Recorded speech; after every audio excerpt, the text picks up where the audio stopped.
Il croît en quantité, dans les défrichés, une espèce d'arbrisseau à grandes feuilles de la forme d'un cœur. Son odeur est assez douce et tient de celle du baume dont il porte le nom. Je ne le connais propre à aucun usage, on l'emploie cependant dans les bains. Une autre plante, au moins aussi inutile, est la fausse patate, qui serpente le long de la mer. Elle trace comme le liseron, ses fleurs sont rouges et en cloche. Elle se plaît sur le sable. Sur les lisières des bois, on trouve une herbe ligneuse appelée herbe à panier. On a essayé d'en faire du fil et de la toile qui ne sont pas mauvais. Ses feuilles sont petites, prises en tisane, elles sont bonnes pour la poitrine. Il y a une grande variété de plantes comprises sous le nom de lianes, dont quelques-unes sont de la grosseur de la cuisse. Elles s'attachent aux arbres, dont les troncs ressemblent à des mâts garnis de cordages. Elles les soutiennent contre la violence des ouragans. J'ai vu plus d'une preuve de leur force. Lorsqu'on fait des abattis dans les bois, on tranche environ 200 arbres par le pied. Ils restent debout jusqu'à ce que les lianes qui les attachent soient coupées. Alors une partie de la forêt tombe à la fois en faisant un fracas épouvantable.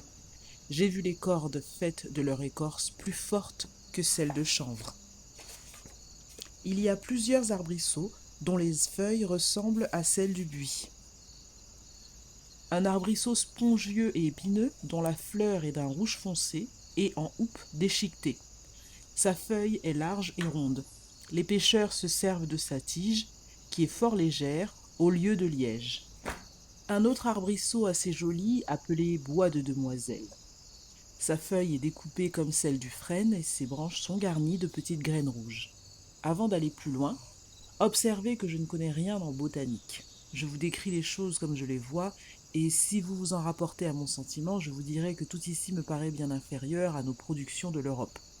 Il n'y a pas une fleur dans les prairies, qui d'ailleurs sont parsemées de pierres et remplies d'une herbe aussi dure que le chanvre. Nulle plante à fleurs dont l'odeur soit agréable. De tous les arbrisseaux, aucun qui vaille notre épine blanche. Les lianes n'ont point l'agrément du chèvrefeuille ni du lierre. Point de violette le long des bois. Quant aux arbres, ce sont de grands troncs blanchâtres et nus avec un petit bouquet de feuilles d'un vert triste. Je vous les décrirai dans ma première lettre. Voyez, à la fin de la seconde partie, les entretiens sur la végétation. Au Port-Louis de l'Île-de-France, ce 15 septembre 1768. Lettre 8. Arbres et plantes aquatiques de l'Île-de-France. J'aperçus il y a quelques jours un grand arbre au milieu des rochers. Je m'en approchai, et l'ayant voulu entamer avec mon couteau, je fus surpris d'y enfoncer sans effort toute la lame. Sa substance était comme celle d'un navet, d'un goût assez désagréable. J'en goûtai, quoique je n'en eusse pas avalé, je me sentis pendant quelques heures la gorge enflammée. C'était comme des piqûres d'épingle. Cet arbre s'appelle mapou. Il passe pour un poison. La plupart des arbres de ce pays tirent leur nom de la fantaisie des habitants. Le bois de ronde est un petit bois dur et tortu. Il jette en brûlant une flamme vive. On s'en sert pour faire des flambeaux. Il passe pour incorruptible. Le bois de cannelle, qui n'est pas le cannelier, est un des plus grands arbres de l'île. Son bois est le meilleur de tous pour la menuiserie. Il ressemble beaucoup au noyer par sa couleur et ses veines. Quand il est nouvellement employé, il a une odeur d'excrément. Elle lui est commune avec la fleur du cannelier. Voilà le seul rapport que j'y trouve. Sa graine est enveloppée d'une peau rouge d'un goût acide et assez agréable. Le bois de natte, de deux espèces, à grandes et à petites feuilles. C'est le plus beau bois rouge du pays. On l'emploie en charpente. Le bois d'olive, dont la feuille a quelque rapport à celle de l'olivier, sert aux constructions. Le bois de pomme est un bois rouge d'une médiocre qualité. Je crois que cet arbre produit un fruit appelé pomme de singe, d'une fadeur désagréable. Le benjoin, parce qu'il joint bien, est le bois le plus liant du pays. Il sert au charronnage. Il devient fort gros, il ne s'éclate jamais. Le colophane, qui donne une résine semblable à la colophane, est un des plus grands arbres de l'île. Le faux tatamaka sert aussi aux constructions. Il est fort liant, il devient très gros. J'en ai vu de 15 pieds de circonférence. Il donne une gomme ou résine comme le tatamac. Le bois de lait, ainsi appelé de son suc, qui est laiteux. Le bois puant, excellent pour la charpente, il tire son nom de son odeur. Le bois de fer, dont le tronc semble se confondre avec les racines. Il en sort des espèces de côtes ou ailerons semblables à des planches. Il fait rebrousser le fer des haches. Le bois de fouge est une grosse liane dont l'écorce est très forte. Il donne un suc laiteux estimé pour la guérison des blessures. Le figuier est un très grand arbre, dont la feuille et le bois ne ressemblent point à notre figuier. Ses figues sont de la même forme et viennent par grappes au bout des branches. Elles ne sont pas meilleures que les pommes de singe. Son suc est laiteux, et quand il est desséché, il produit la gomme appelée élastique. Le bois d'ébène, dont l'écorce est blanche, la feuille large et cartonnée, blanche en dessous, et d'un vert sombre en dessus. Il n'y a que le centre de cet arbre de noir, son aubier est blanc. Dans un tronc de 6 pouces d'équarrissage, il n'y a souvent pas 2 pouces de bois d'ébène. Ce bois, fraîchement employé, sent les excréments humains, et sa fleur a l'odeur du girofle. C'est le contraire dans le cannelier, dont la fleur sent très mauvais, tandis que l'écorce et le bois exhalent une bonne odeur. L'ébène donne des fruits semblables à des nèfles, remplis d'un suc visqueux, sucré, et d'un goût assez agréable. Il y a une espèce de bois d'ébène dont le blanc est veiné de noir. Le citronnier ne donne de fruits que dans les lieux frais et humides. Ses citrons sont petits et pleins de suc. L'oranger croît aux mêmes endroits. Ses fruits sont amers ou aigres. Il y a beaucoup de ces arbres aux environs du Grand Port. Je doute cependant que ces 2 espèces soient naturelles à l'île. Quant aux oranges douces, elles sont très rares dans les jardins. On trouve, mais rarement, une espèce de bois de santal. On m'en a donné un morceau, il est gris-blanc. Son odeur est faible. Le vacoa est une espèce de petit palmier dont les feuilles croissent en spirale autour du tronc. Il sert à faire des nattes et des sacs. Le latanier est un palmier plus grand. Il produit à son sommet des feuilles en forme d'éventail. On les emploie à couvrir des maisons. Il n'en produit qu'une par an. Le palmiste s'élève dans les bois au-dessus de tous les arbres. Il porte à sa tête un bouquet de palmes d'où sort une flèche, qui est la seule chose que ces bois produisent de bon à manger.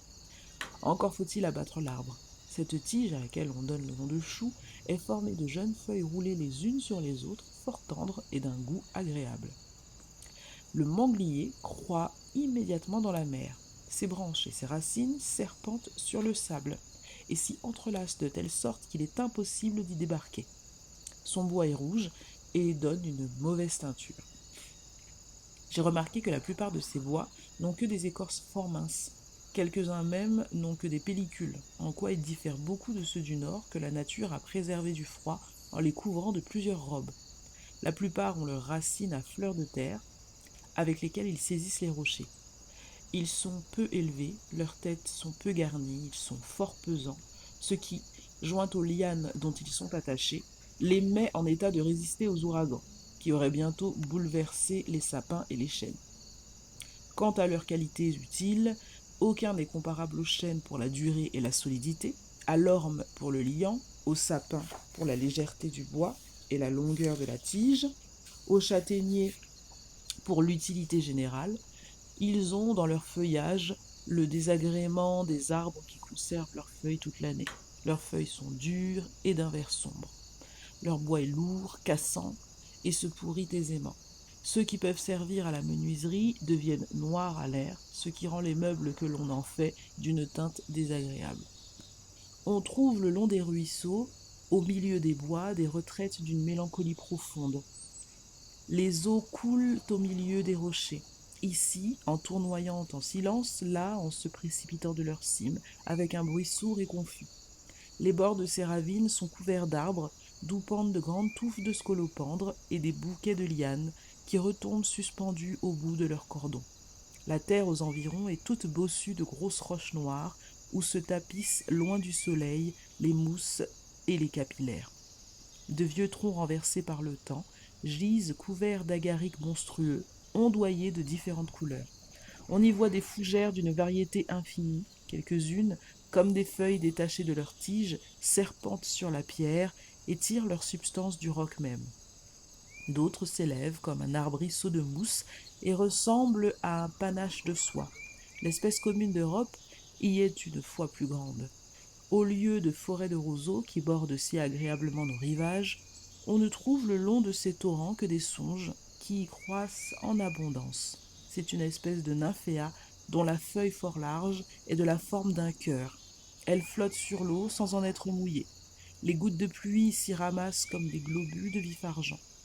Sa racine est un oignon d'une nourriture malfaisante. On distingue le blanc et le noir. Jamais ces lieux sauvages ne furent réjouis par le chant des oiseaux ou par les amours de quelque animal paisible. Quelquefois, l'oreille y est blessée par le croassement du perroquet ou par le cri aigu du singe malfaisant. Malgré le désordre du sol, ces rochers seraient encore habitables si l'Européen n'y avait pas apporté plus de mots que n'y en a mis la nature. Au Port-Louis, ce 8 octobre 1768. Lettre 9. Des animaux naturels à l'île de France. L'abbé de la Caille dit que les Portugais ont apporté les singes à l'île de France. Je ne suis pas de son avis, parce que s'ils voulaient y faire un établissement, cet animal est destructeur. Et s'ils voulaient le mettre dans l'île comme un gibier ordinaire, ils ignoraient s'il y avait des fruits qui puissent lui convenir. Que d'ailleurs sa chair est d'un goût rebutant, et que bien des Noirs même n'en veulent point manger. Cet animal ne peut avoir été apporté des côtes voisines. Celui de Madagascar, appelé maki, ne lui ressemble point, non plus que le bavian du cap de Bonne-Espérance. Le singe de l'île de France est de taille médiocre. Il est d'un poil gris-roux, assez bien fourré, il porte une longue queue. Cet animal vit en société.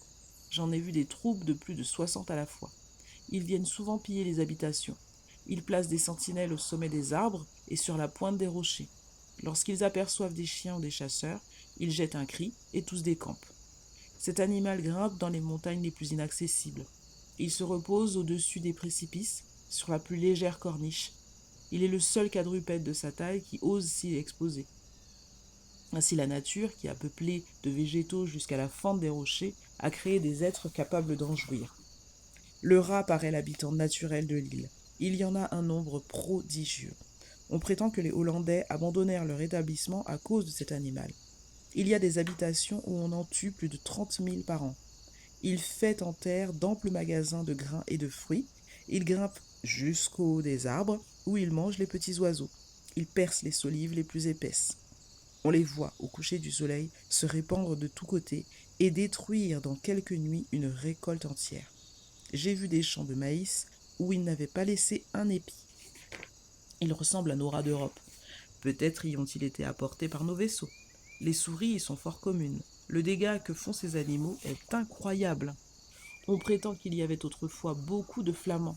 C'est un grand et bel oiseau marin de couleur de rose. On dit qu'il en reste encore 3. Je n'en ai point vu. On trouve beaucoup de corgibaux. C'est, dit-on, le meilleur gibier de l'île. Il est fort difficile à tirer.